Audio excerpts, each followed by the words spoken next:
Welcome back to EnglePod, the podcast where build confidence and shape your future. It's great to be back. Today, we have a really interesting topic. We are going to talk about focus. Focus. Yeah, it just means paying attention to one thing. Just one single thing. It sounds so simple, right? It does sound simple, but, well, for a lot of people, it is very, very hard. Exactly. Yep. You know, you sit down to work, but then your phone makes a noise. Or you look at the window. You start thinking about what's for dinner. So why is it so hard to concentrate? That's the big question, and we're going to do a deep dive into it today. We're going right inside the brain. And we have some great source material to help us. We're looking at the work of Andrew Huberman. He's a very well-known professor at Stanford University.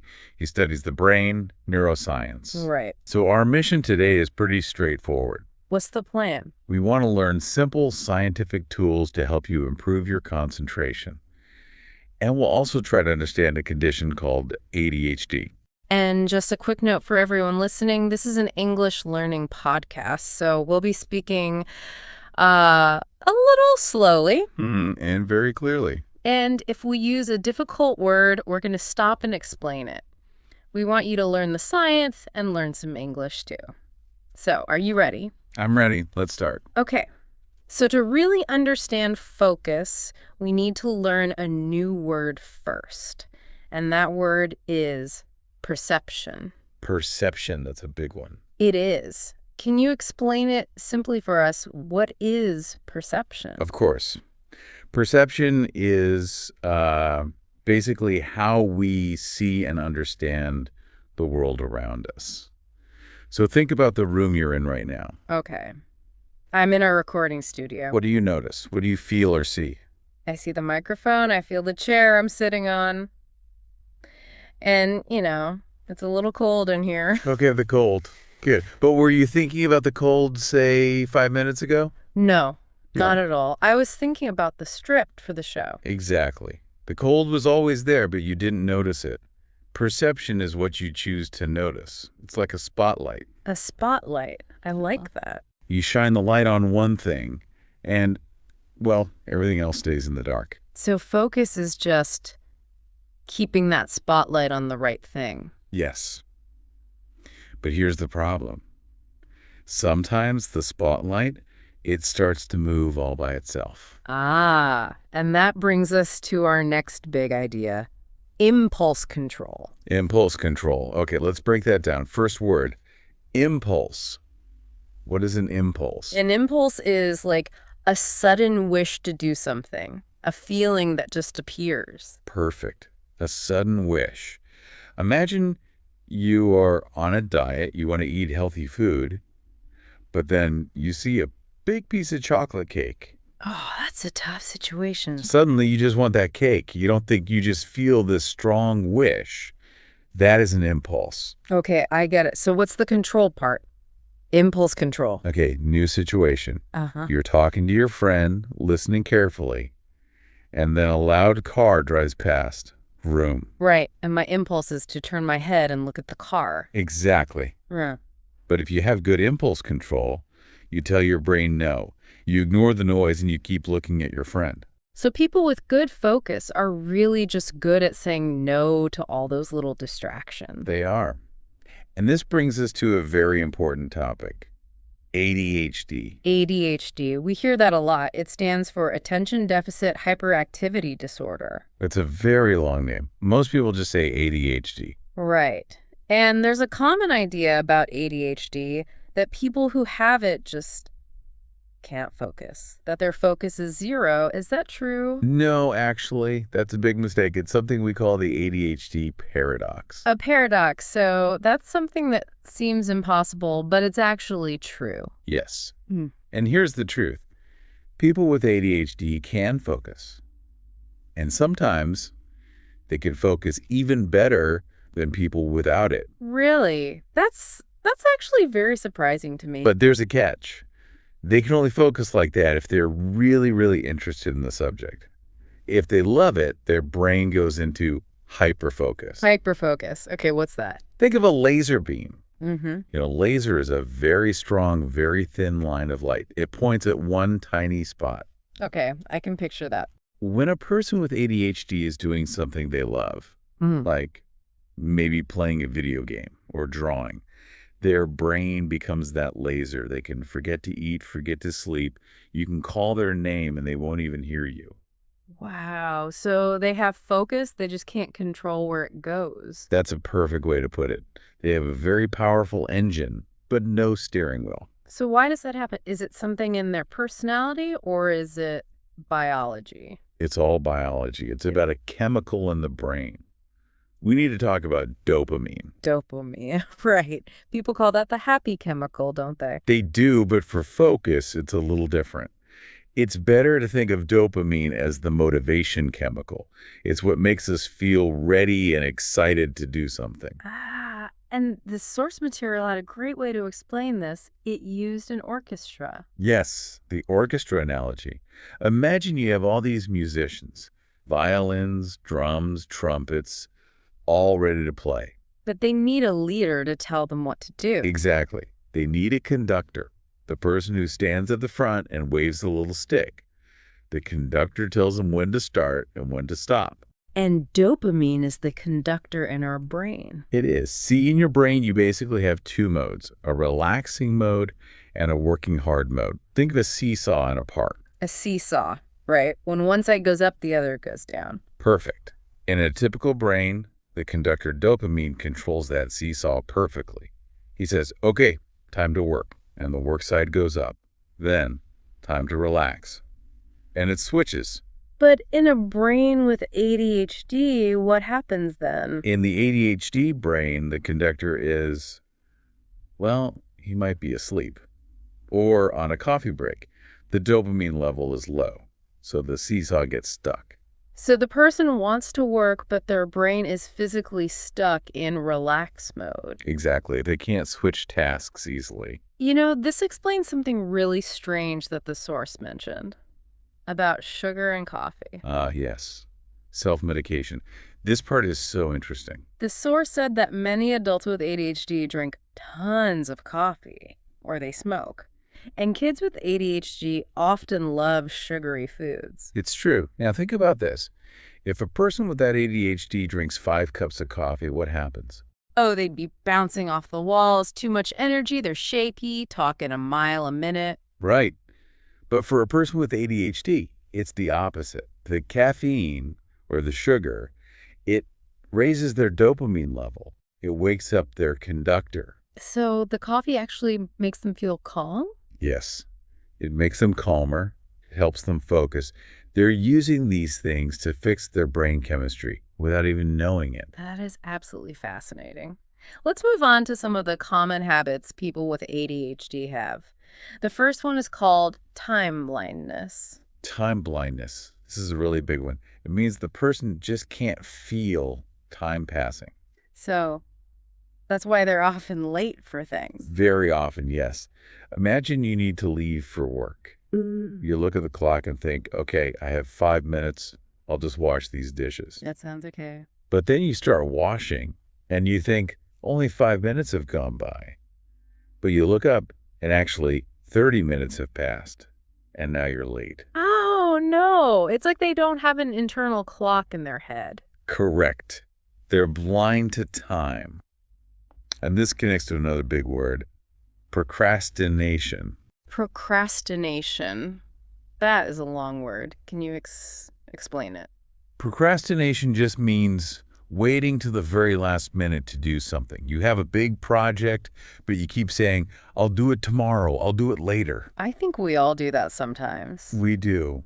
But for people with ADHD, it can be a way of life. Remember the sleepy conductor, the low dopamine. They need something strong to wake him up. They need fear. Fear. Yes. The panic you feel when a deadline is in 1 hour, that feeling of, oh no, I have to finish this now. That panic creates a rush of dopamine. And then finally, they can start working. That sounds so stressful. It is. It's not a healthy way to live. But sometimes it's the only way they can get the engine started. There's another habit I found interesting. The pile system. Ah, the pile system. This is all about being messy. Can you describe what this looks like? Sure. Picture a bedroom. There are piles of clothes on the floor, piles of paper on the desk, piles of books on the bed. It looks like a tornado went through the room. My mom would not be happy with that room. She'd say, clean this mess up. Right. To your mom, it's a mess. But to the person with ADHD, it's actually a system. They know exactly where everything is. They do, really? Yes.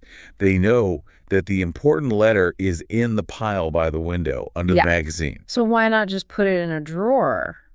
Because of a concept called object permanence. If they put something in a drawer and close it, it's gone. They forget it exists. They need to see their things to remember they have them. It's an organized mess. I get it now. Okay, one last term for this section, working memory. Working memory. So this is different from long-term memory, like remembering your childhood. Right. Working memory is very short-term. It's like a little sticky note in your brain. You write something on it, use it for a few seconds, and then you throw it away. Can you give an example? Okay. You're buying something online. Your bank texts you a code. The numbers are 7532. 7532. Got it. You have to read that number, hold it in your head, and then type it on the website. Seems easy enough. For most brains, yes. But for an ADHD brain, that sticky note is, well, it's not very sticky.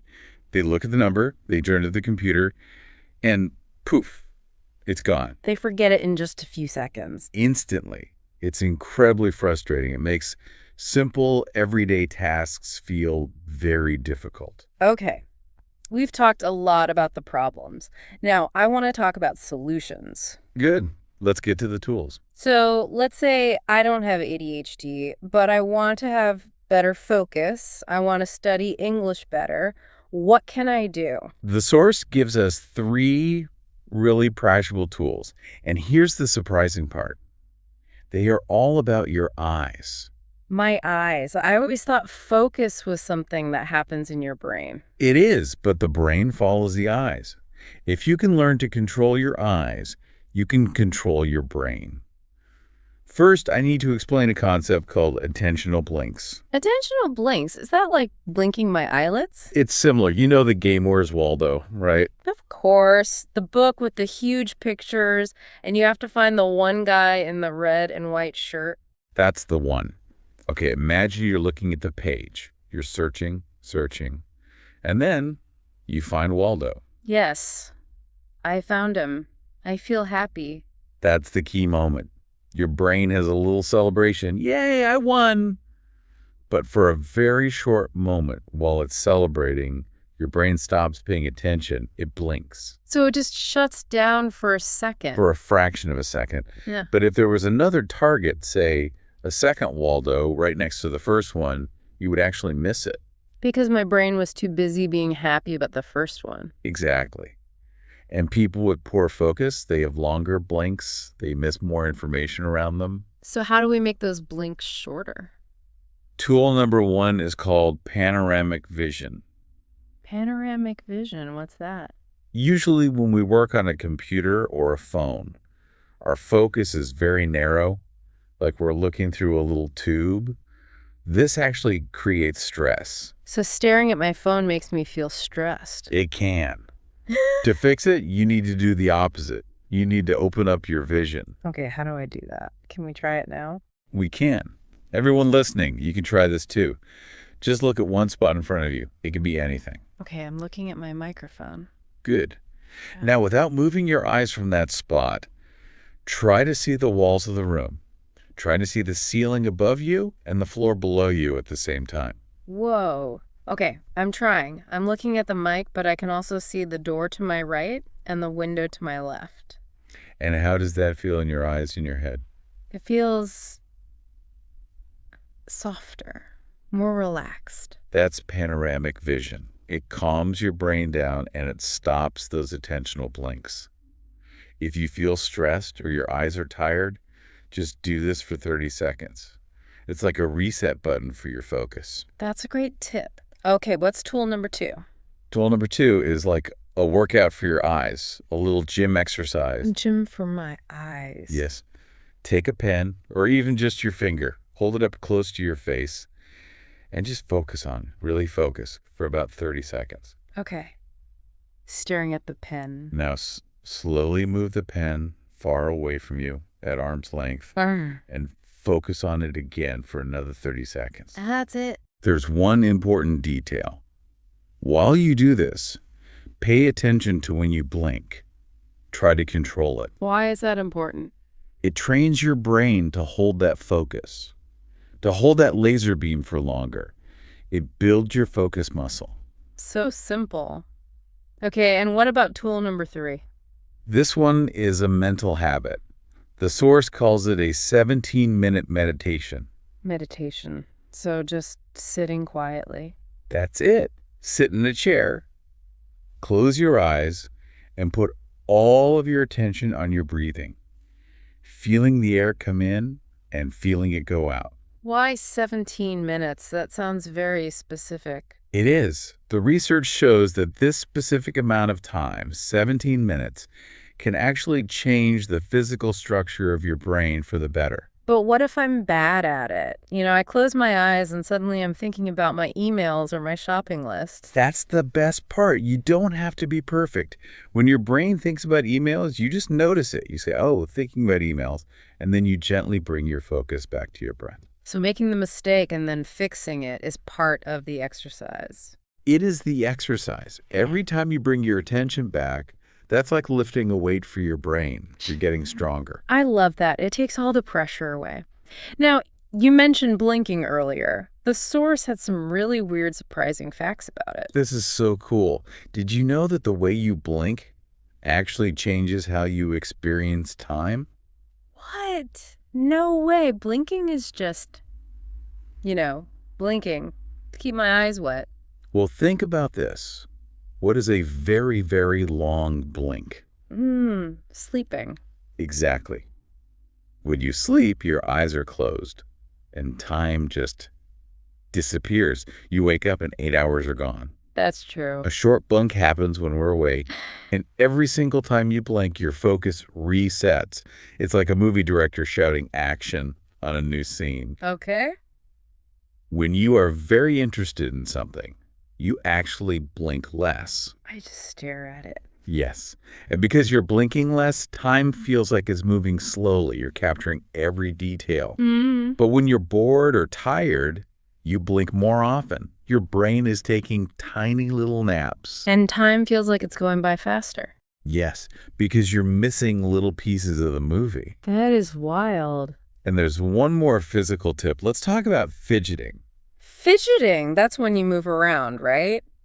Tapping your foot, clicking a pen. Yes.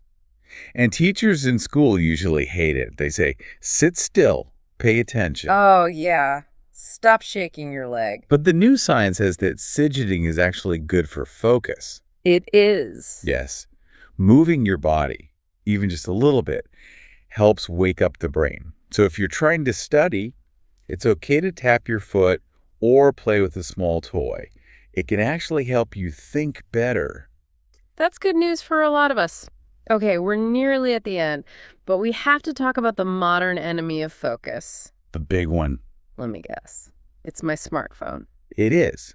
Specifically, it's social media, things like TikTok or Instagram Reels. Why are those so bad for our brains? It's because of something called context switching. Context switching. Okay, that's a tricky phrase. What does context mean? Context is just the story or the situation that you are in. So right now, our context is a podcast about focus. Yep. Now, imagine you are watching TikTok. You see a funny video of a cat. That's one context, one story. Then, 15 seconds later, you swipe. New video. And now you're watching a serious video about a war. You swipe again. Now it's a video teaching you how to cook pasta. Cat, war, pasta. The story is changing every few seconds. It's changing too fast. Your brain tries to understand the cat story, then it has to jump to the war story, then jump to the pasta story. Every jump uses up brain energy. It's making our brains tired. It's making them tired, and it's training them to only pay attention for 15 seconds at a time. That's scary. If we do that all day, it becomes hard to do something that takes a long time, like read a book. Precisely. The advice from the source is simple. Try to limit your social media. Aim for less than 2 hours a day, if you can. Treat it like junk food. A little bit is okay, but too much is bad for you. Exactly. Oh, and one last tiny tip. Omega-3. Omega-3, that's in fish, right? It is. It's a fatty acid. Yeah. Taking a fish oil supplement can be very good for overall brain health, and that includes focus. Okay. That was a lot of information. Let's do a quick review. Let's do it. We learned the word perception, which is how we choose what to see.